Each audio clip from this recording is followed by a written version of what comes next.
Não basta apenas me tolerar, né? É fundamental respeitar as diferenças religiosas, né? O maior impacto para tudo, para nossa existência, é o capitalismo.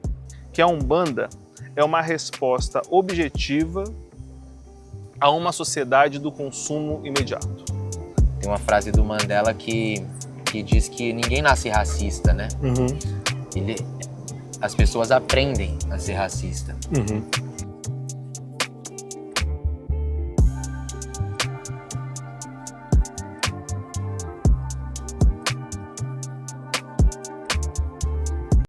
Que a Cláudia Alexandre até escreve sobre o matriarcado Nagô, tudo isso. Como você vê o matriarcado dentro das religiões de matriz africana? A minha casa, ela é liderada por um homem. Mas a gente tem mulheres de uma importância absurda dentro do terreiro, que são as nossas mães criadeiras. Sim. Sem as nossas mães criadeiras, Babi, não tem quice, não tem casa, não tem filho, não tem. Era a forma de fugir desse machismo, desse negócio, era você ser uma mãe de santo, sabe? Você ter esse respeito da mãe de santo. Você é uma mãe de santo, você é uma liderança. Você sabe que, inicialmente, de fato, foram as mulheres que construíram essa caminhada. Mas depois, em algum lugar da história, os homens começaram a entrar como pais de santo. Porque até então não era mesmo, não. A gente pode ver que a história do candomblé, em Salvador, são as mães de santo as mais famosas. No Rio de Janeiro, a gente tem a Tia Ciata, que tinha um terreiro e que era um espaço de samba, mas que também era um espaço de quilombo, que era um espaço de cuidado, onde ninguém passava fome, onde as pessoas eram acolhidas. Mas a gente não pode esquecer da importância dessas mulheres na construção, principalmente desse caminho de sobrevivência dos terreiros no Brasil até hoje. O papel da mulher, ele fica com os cuidados com os filhos da casa, com a questão da comida para o santo e da comida para as pessoas que estão na casa. Então tem sempre esse olhar do cuidado. Então você acha que o papel social da mulher dentro da estrutura do terreiro acaba sendo o mesmo que é do fora do terreiro? Sempre no cuidado? Tá dentro de uma estrutura machista também? Não, a gente dentro do terreiro não consegue mensurar dessa forma.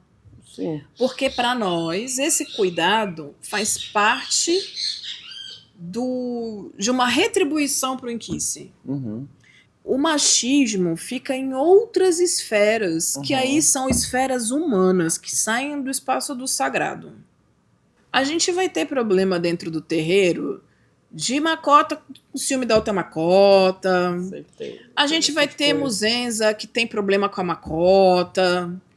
Mas aí saiu da esfera do sagrado e entrou na esfera da humanidade. A gente não pode perder de vista que mãe de santo, pai de santo, ogã, tata, macota, equede, muzenza, virante, rodante, como se chamar? É gente.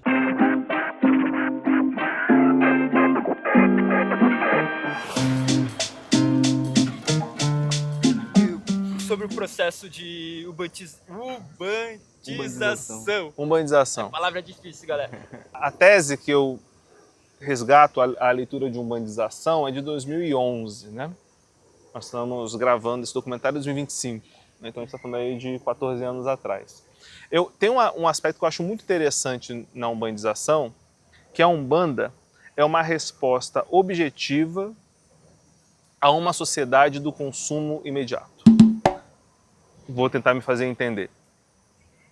Quando você tem um problema, você vai a uma gira de Umbanda. E a entidade, conforme a sua crença, a sua fé, né, dentro daqueles que praticam Umbanda, entende que tem um poder espiritual de entender o contexto e o problema e dar direções mágico-religiosas, né? Ou seja, às vezes são orientações quase psicológicas, né, de modo de postura e comportamento. A oportunidade de resolver os problemas, ela é praticamente imediata em termos de apresentação.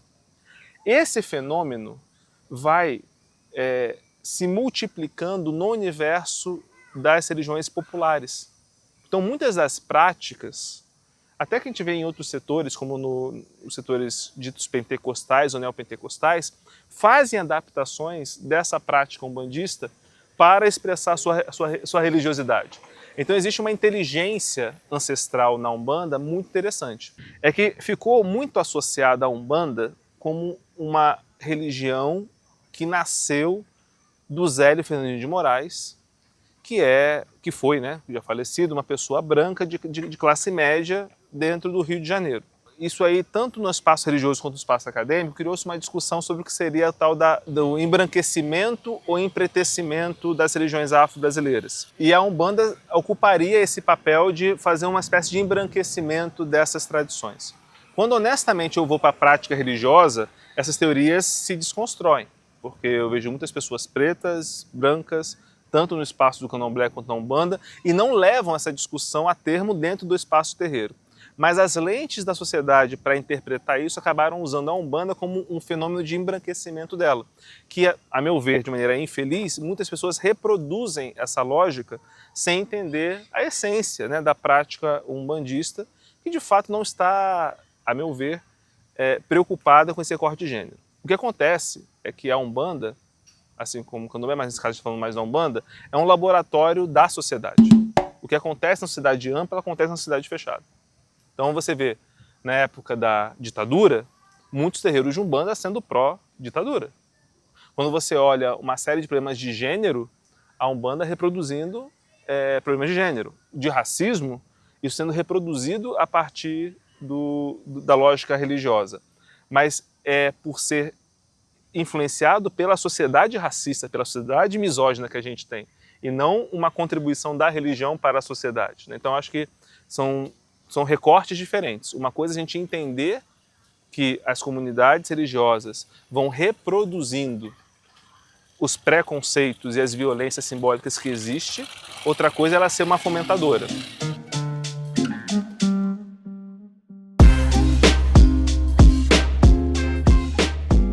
O maior impacto para tudo, para nossa existência, é o capitalismo. Por quê? Os terreiros hoje não conseguem mais serem donos dos seus espaços. Todos os rituais precisam de folhas, precisam de água corrente, que não é a água corrente que está na torneira, porque na atualidade é o que a gente tem. A gente precisa de água do rio, a gente precisa da cachoeira, a gente precisa da folha viva, da folha verde. O nosso banho é feito com folha viva. Que então a gente é atravessado até pelo racismo ambiental. Eu nunca tinha pensado nisso. Porque, na verdade, quando a gente fala sobre, por exemplo, e aí por que eu estou falando do capitalismo? Quando a gente fala das especulações imobiliárias, que é o que acontece com os indígenas, eles perdem os territórios deles. Quando a gente fala de terreiros, os terreiros estão onde? Nas quebradas.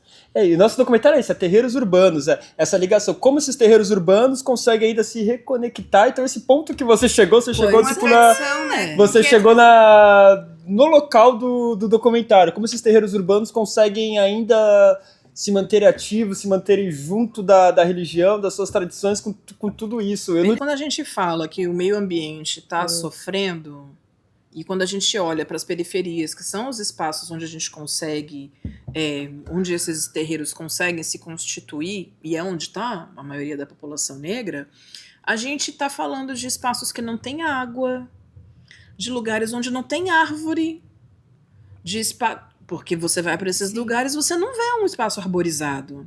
Você vê que a água tem hora para ser ligada e hora para ser desligada. Então, quando a gente fala de um ritual que precisa de água corrente, de água viva, né? Você precisa de uma água com vida. Não é o Rio Tietê que a gente tem acesso em São Paulo, mas é a fonte do Rio Tietê, lá onde ele nasce, aquela água que a gente precisa. E a gente não tem mais. Para receber os banquices, a gente precisa forrar o chão com determinadas folhas. Essas folhas têm que ser colhidas verdes, maceradas, ainda verdes. E é macerada aqui, ó. Trabalha. Sentada no chão ou no banquinho, que tem mãe que não pode sentar no chão. Macerada na mão. espalhada no chão da Mabaia. As nossas comidas, a gente faz a comida para o santo sempre envolta na folha da bananeira. Aonde tem bananeira, minha gente brasileira?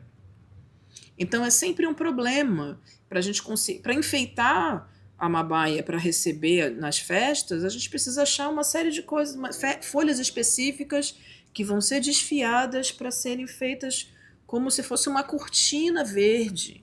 O meio ambiente está sendo atacado frontalmente e eu acho que o capitalismo ele é o grande problema da nossa existência. É caríssimo a gente pagar os nossos anos de feito.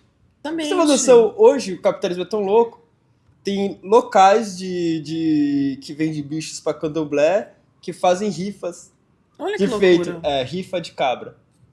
Aí cada um paga 20 conto lá, quem ganhou a rifa tem uma cabra, quando você precisar de uma cabra. E aí, quando as pessoas falam, eu não gosto do candomblé, porque o candomblé sacrifica animais, e aí a gente logo fala, você é vegano? Uhum. Porque se você come um bife, meu bem, se você gosta de um filé mignon, saiba que aquilo fazia parte de um corpo que foi morto para você comer aquela carne. Os próprios judeus fazem sacrifícios, ou faziam, nos antigos judeus faziam sacrifícios de sangue também. Ninguém contesta. Ninguém contesta. Nem se fala sobre mais, né? E a comida que é feita a partir desses rituais, tudo é axé, tudo é energia vital, e tudo é transformado para o bem. Existe uma humanidade respeitada nos corpos judeus que não é respeitada nos corpos negros. Agora, o que é contra-colonial e contra-capitalismo nesse processo? É o banquete que é feito e doado à comunidade depois do processo da sacralização desses animais. Esses animais são sagrados. Existe um ritual de sacralização antes da entrega do axé deles pra gente. E é de muita responsabilidade. E isso vira fartura, vira vida. Porque isso alimenta quem tá trabalhando no terreiro meses. Porque a gente vai pegar essa carne e vai congelar muito desse frango. Porque não vai conseguir comer 10 frangos, tiver 15 frangos pra comer, não vai comer de uma vez. Você vai congelar, Você vai separar esse bicho. E isso que vai uma galera trabalhar no terreiro, vai um dia alguém ter um atendimento, sempre vai ter um prato de sempre vai ter um prato de comida pra você dentro de um terreiro. E é boa sempre comida. vai ter um prato de comida pra você. Sempre. Qualquer horário que você chegar lá, qualquer momento, sempre vai ter um prato de Não comida há pra você. fome nesses espaços. Não é possível ter fome. E é isso que o capitalismo não aceita. Uhum. Que a gente tenha fartura num espaço de dor.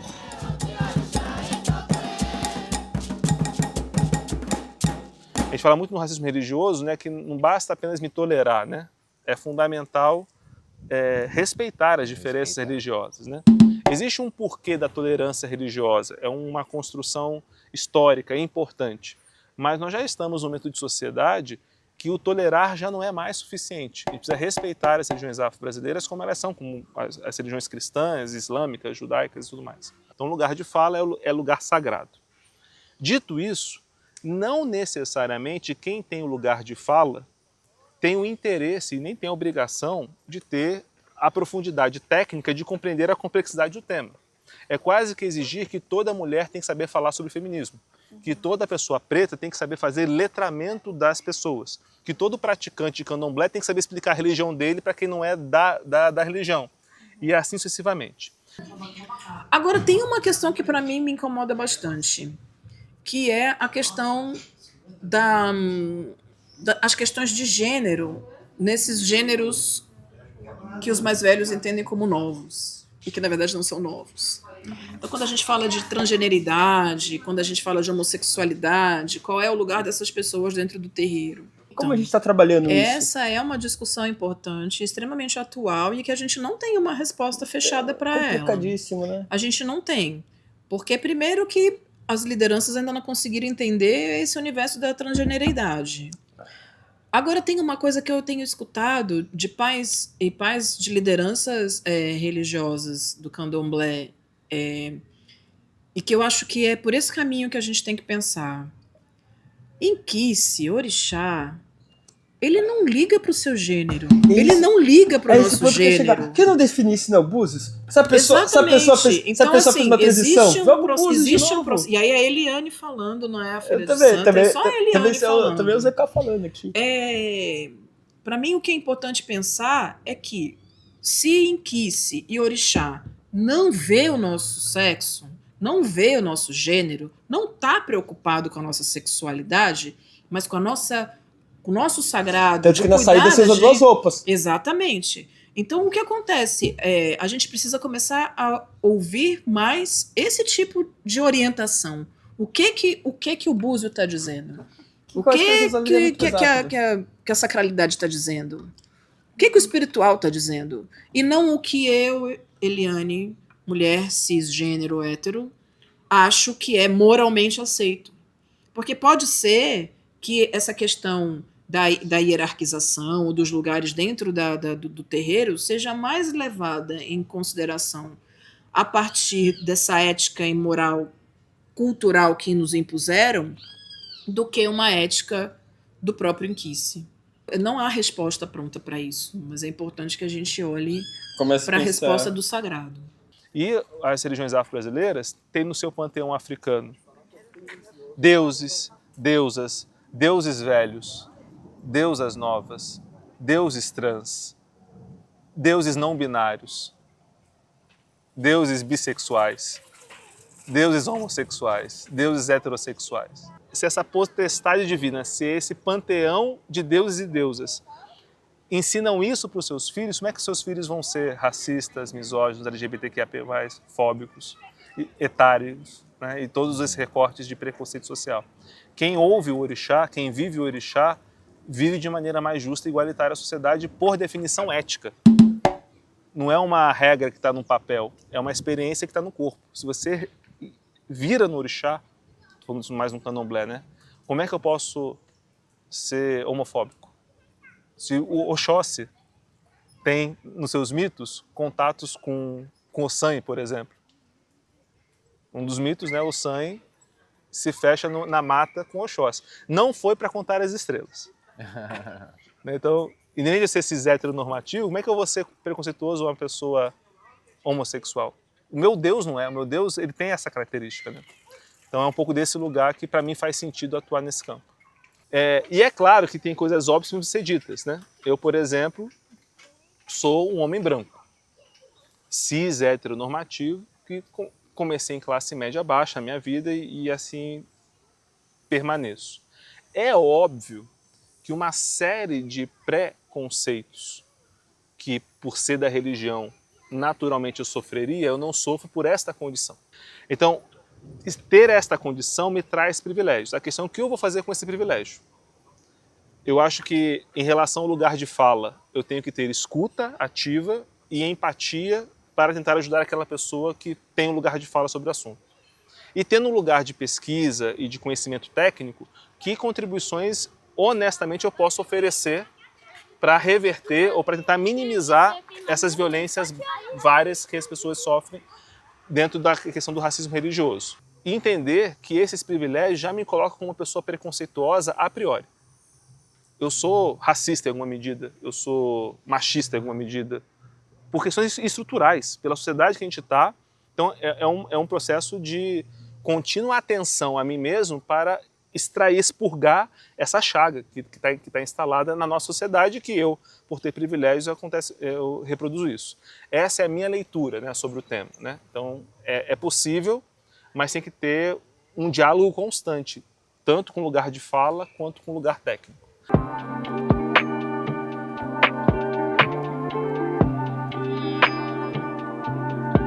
Eu fiquei muito feliz assim de ouvir o seu ponto de vista. Você é uma pessoa branca que está, de alguma forma, contribuindo para a conscientização, né, das pessoas, tanto em relação à intolerância religiosa, mas também em relação ao racismo.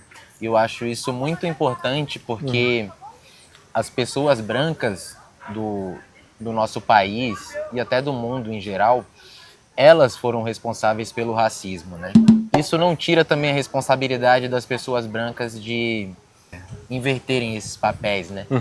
Acho que os brancos eles têm um papel fundamental na luta contra o racismo. Mesmo sem ter o lugar de fala, é muito difícil a gente ser ouvido, sabe? Por mais que a gente tenha um lugar de fala, a gente sempre vai estar no lugar de vitimismo e no lugar banal, sabe?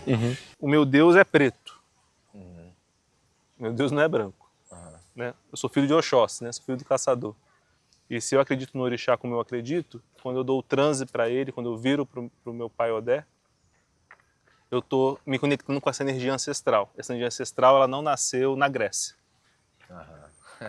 Ela não nasceu na Índia. Né? Ela não nasceu na China, ela não nasceu no Brasil.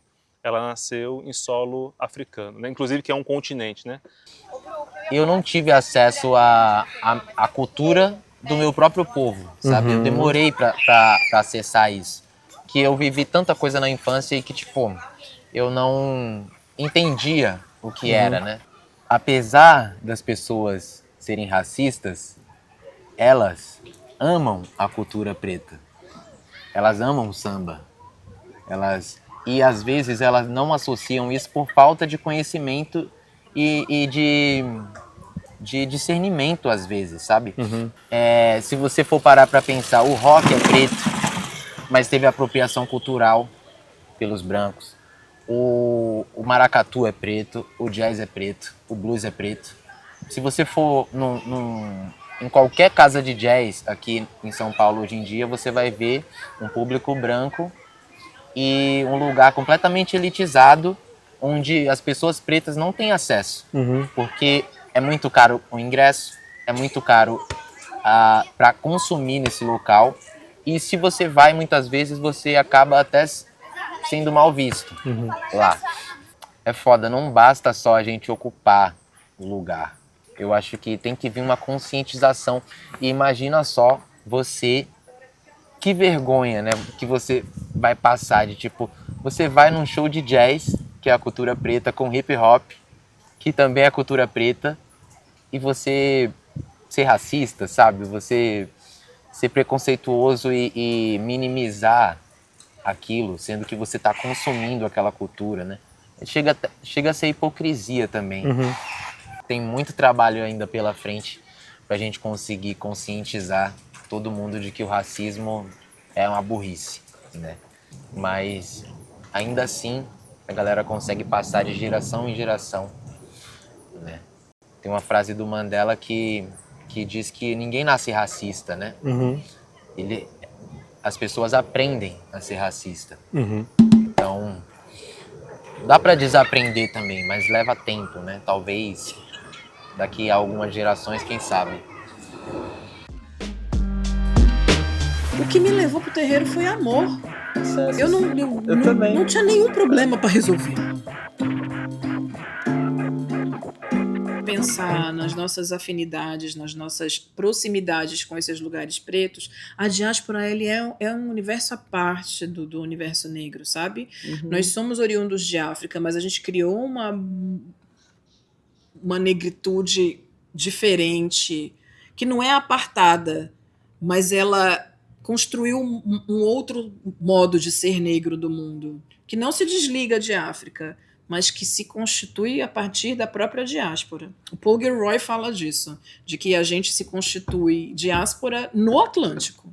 Então é importante manter essa conexão com a África. Com a África, mas entender que também esses aqui são nossos territórios. Agora, que já que trouxeram nós aqui, agora aguenta nós. Agora atura, tá ligado? Então, que vocês tenham muito sucesso aí no projeto musical de vocês e que vocês possam beber dessa fonte, né? Que é o candomblé, que é a umbanda, que só existe por causa do amor ao orixá, né? Aos ancestrais, à humanidade, né? Acho que existe uma forma de utopia no início da nossa fala, né? Sim. E eu acho que chegamos no final também com uma questão utópica, idealista, né?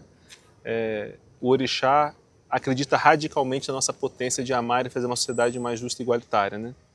Que respeita a natureza, que respeita o espaço sagrado, que para o candomblé tudo é sagrado.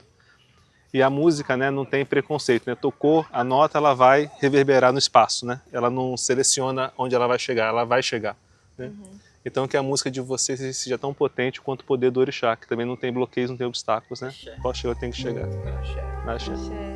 Obrigado, obrigado. Candombanda, pra mim, é a prova de que a música e a religião, elas são juntas. Não dá pra separar uma da outra. E não só falando de candomblé, nem de umbanda, mas de todas as religiões, elas lidam com a música num lugar sagrado e muito precioso. Então, pra mim, o candombanda é a junção genuína da música e da religião.